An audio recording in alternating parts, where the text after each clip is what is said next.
চুমকি চলেছে একা পথে, সঙ্গী হলে দোষ কি তাতে?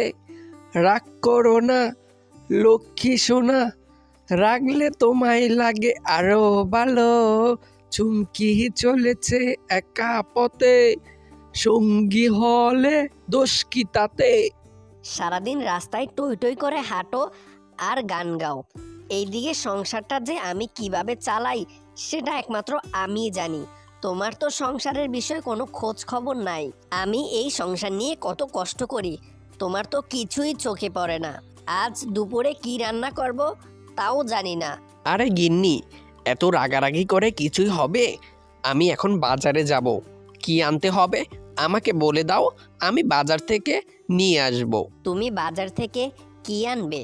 তোমার কাছে তো বেশি টাকা নাই, সেটা কিন্তু আমি জানি। অনেকদিন হলো কচুর শাক খাই না। আজকে বাজার থেকে তুমি কচুর শাক নিয়ে এসো। আজকে দুপুরে কচুর শাক রান্না করব, ঠিক আছে? আচ্ছা ঠিক আছে গিন্নি, আমি বাজার থেকে কচুর শাক নিয়ে আসব। তুমি ঘরে যাও, আমি বাজারে চললাম।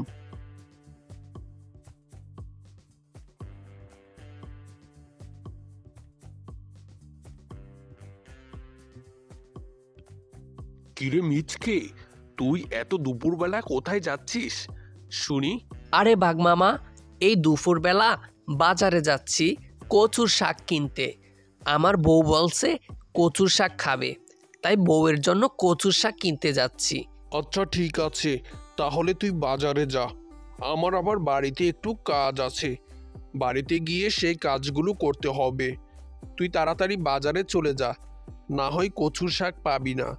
এমনিতেই অনেক দুপুর হয়ে গিয়েছে। ঠিক আছে বাঘমামা, আপনি বাড়িতে যান, আমি বাজারে চললাম।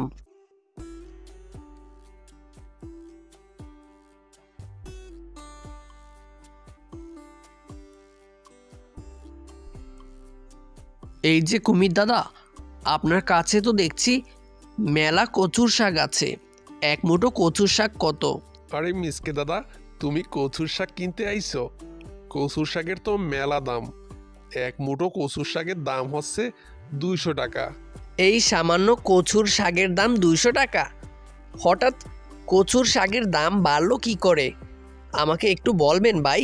আরে দাদা শুনুন, কচুর শাকে ভিটামিন বেশি, তাই ডাক্তার বলে বেশি বেশি করে কচুর শাক খেতে।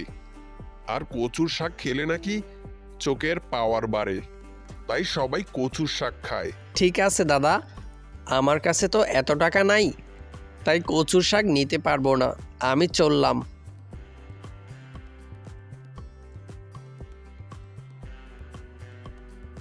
কি গো, তুমি এত দেরি করে বাড়িতে ফিরলে কেন? আর আমার কচুর শাক কই? আরে গিন্নি, বাজারে গিয়েছিলাম কচুর শাক কিনতে। বাজারে গিয়ে দেখি কুমির দাদা কচুর শাক বিক্রি করে। এক মুঠো কচুর শাকের দাম নাকি 200 টাকা। সেই জন্য বাজার থেকে আর কচুর শাক আনলাম না। এই যে শোনো, আমি তোমাকে একটা বুদ্ধি দেই, তুমি আমার বুদ্ধিমতো কাজ করলে অনেক লাভবান হবে। তুমি আমাকে কিসের বুদ্ধি দিবা? তোমার চাইতে কি আমার বুদ্ধি কম? সবাই আমাকে মিচকে বলে ডাকে শুধুমাত্র আমার বুদ্ধির জোরে। আচ্ছা যাই হোক, তোমার বুদ্ধিটা তো আগে শুনি, তারপর না হয় কথা বলবো। তাহলে শোনো, আমাদের তো একটা ক্ষেত আছে, সেই ক্ষেতে তো আমরা কোনো চাষবাস করি না। কাল থেকে আমরা আমাদের ক্ষেতে কচুর শাকের চাষ করব। এতে আমরা অনেক লাভবান হব, যেহেতু এখন বাজারে কচুর শাকের দাম অনেক বেশি। তুমি কি বলো? আরে গিন্নি, তোমার মাথায় তো দেখছি মেলা বুদ্ধি। তুমি সঠিক একটি বুদ্ধি দিয়েছ।